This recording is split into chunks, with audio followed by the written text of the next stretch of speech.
एक रहस्यमय व्यक्ति वनराज कश्यप से मिलता है, जो उनकी बेटी जानहवी को अपने नियंत्रण में ले लेता है। कहानी का केंद्र बिंदु है काले जादू और सम्मोहन की ताकत, जिससे वनराज जानहवी को अपने आदेशों का पालन करवाता है। कबीर और ज्योति, जो देहरादून के शांतिपूर्ण जीवन से अचानक इस भयावह स्थिति में आ जाते हैं, समझ नहीं पाते कि उनकी बेटी के साथ हो क्या रहा है। एक छोटी सी मुलाकात के बाद वनराज धीरे धीरे परिवार के जीवन में हस्तक्षेप करना शुरू कर देता है और उनकी खुशियों को छीनने लगता है।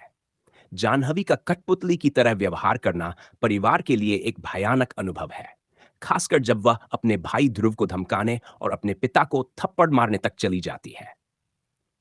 कहानी में वनराज का किरदार एक रहस्यमय और खतरनाक व्यक्ति का प्रतीक है, जो जादू और सम्मोहन की शक्तियों का उपयोग करके दूसरों के जीवन को नियंत्रित करता है।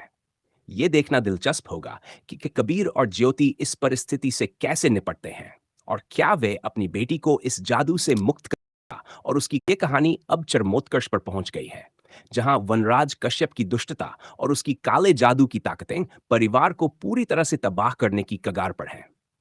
वनराज ने न केवल जानहवी को अपनी कठपुतली बना लिया है, बल्कि वह अब परिवार को अपनी मानसिक और शारीरिक यातनाओं के जाल में फंसा चुका है।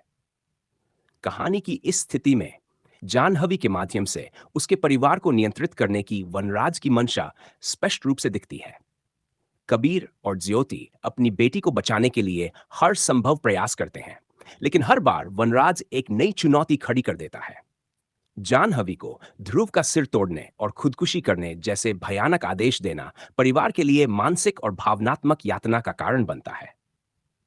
पुलिस की उपस्थिति के बावजूद परिवार मदद लेने में असमर्थ है, क्योंकि जानहवी की जान को खतरा है।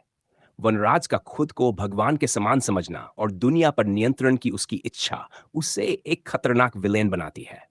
जब वह जानहवी को लगातार नाचने, खुद को थप्पड़ मारने और चाकू से हमला करने जैसे निर्देश देता है, तो यह स्पष्ट हो जाता है कि उसकी क्रूरता की कोई सीमा नहीं है।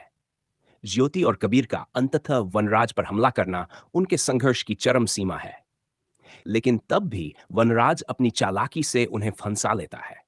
जानहवी को अंतिम आदेश देते हुए कि वह अपने भाई को मार डाले, वनराज परिवार को एक असहनीय संकट में डाल देता है। कबीर और ज्योति की कोशिशें अब अपने बेटे ध्रुव को बचाने पर केंद्रित हो जाती हैं, लेकिन जानहवी की स्थिति उनकी आशाओं पर सवाल खड़ा करती है। यह स्थिति इस सवाल को जन्म देती है कि क्या कबीर और ज्योति समय रहते जानहवी और ध्रुव को बचा पाएंगे, या वनराज की ताकतें उन पर हावी हो जाएंगी। दिलचस्प मोड़ है जहां कबीर और ज्योति अपने बच्चों को बचाने के लिए बड़े बलिदान देने पर मजबूर हो जाते हैं। वनराज को जानहवी को अपने साथ ले जाने देने का उनका निर्णय बहुत कठिन है, लेकिन वे समझते हैं कि केवल इस तरह ही वे समय पा सकते हैं और वनराज को रोकने की एक योजना बना सकते हैं। कबीर का ट्रैकर लगाकर वनराज का पीछा करना और उसके अड्डे तक पहुंचना दिखाता है कि वह अपने परिवार को बचाने के लिए किसी भी हद तक जा सकता है। जैसे ही यह खुलासा होता है कि वनराज ने वटपुट 8 लड़कियों को अपने सम्मोहन के जाल में फंसा रखा है और उन्हें अग्नि में बलिदान करने की योजना बना रहा है, कहानी की गंभीरता और बढ़ जाती है। वनराज का यह विश्वास कि मनुष्य स्वतंत्र इच्छा के लायक नहीं है और वह अपनी रस्म के जरिए सब पर नियंत्रण प्राप्त करना चाहता है, उसकी मानसिक विकृति और सत्ता की भूख को दर्शाता है। लड़कियों को काली गुड़िया के जरिए आग में कूदने का आदेश देना और जानहवी को इस बलिदान का अंतिम सदस्य बनाना उसकी योजना का अंतिम चरण है। कबीर का वनराज पर हमला करना और उसकी जीभ काट देना, जिससे वह किसी को आदेश नहीं दे सकता, कहानी का एक निर्णायक क्षण है। यह उस शक्तिशाली प्रतीक को तोड़ता है जिसके जरिए वनराज ने लड़कियों पर नियंत्रण किया हुआ था। कबीर का लड़कियों को बचाने के लिए वनराज की आवाज की रिकॉर्डिंग का इस्तेमाल करना एक चतुर चाल है। इससे लड़कियों को उनकी आजादी मिल जाती है और वनराज की सारी योजनाएं ध्वस्त हो जाती हैं। इस तरह से कबीर वनराज की सत्ता को खत्म करने में सफल हो जाता है और अंततः अपने परिवार और उन 18 लड़कियों को बचा लेता है, जिन्हें वनराज ने अपनी ताकत का शिकार बनाया था। यह कहानी के नायक के साहस, बलिदान और चतुराई की एक उत्कृष्ट मिसाल है, जो बुराई पर जीत का प्रतीक है और संतोषजनक समापन है, जो दिखाता है कि बुराई के खिलाफ लड़ाई में अंततः परिवार, प्रेम और बलिदान की शक्ति विजयी होती है। कबीर द्वारा वनराज की रिकॉर्डिंग का चालाकी से इस्तेमाल करना, जिसमें उसने उसके शब्दों को इस तरह से जोड़ा कि लड़कियां सामान्य हो सकें और सम्मोहन से मुक्त हो जाएं, उसकी समझदारी और रणनीतिक सोच को उजागर करता है। यह दर्शाता है कि किस तरह तकनीक और चतुराई का उपयोग करके कबीर ने वनराज की शक्ति को खत्म किया, जो लड़कियों पर काले जादू और मानसिक नियंत्रण के माध्यम से शासन कर रहा था। इस मोड़ पर कहानी एक वास्तविक नायक का निर्माण करती है, जो न केवल अपने परिवार को बचाता है, बल्कि उन नैलाइट लड़कियों को भी आजाद कर देता है, जो वनराज की योजनाओं का शिकार हो रही थी।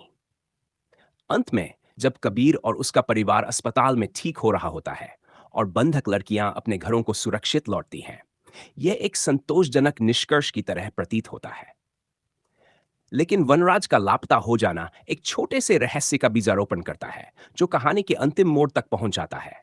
एक साल बाद कबीर द्वारा वनराज को बंधक बनाकर रखना और उससे अपनी अंतिम जीत का बदला लेना एक गहरे मनोवैज्ञानिक प्रतिशोध का प्रतीक है। अब कबीर न केवल अपने परिवार की रक्षा करने वाले एक साधारण इंसान के रूप में खड़ा है, बल्कि एक व्यक्ति के रूप में भी, जो बुराई को उसी की तरह सबक सिखाने का फैसला करता है। कबीर का यह कहना कि असली ताकत माता पिता से आती है, यह बताता है कि परिवार की सुरक्षा और अपने बच्चों के लिए माता पिता किसी भी हद तक जा सकते हैं। कबीर का वनराज को यह बताना कि अब यह उसका नरक है और वह उसका शैतान है, इस बात का संकेत है कि वनराज, जिसने दूसरों पर अत्याचार किए, अब खुद अपने ही कर्मों का सामना कर रहा है। यह कबीर की नैतिक जीत का प्रतीक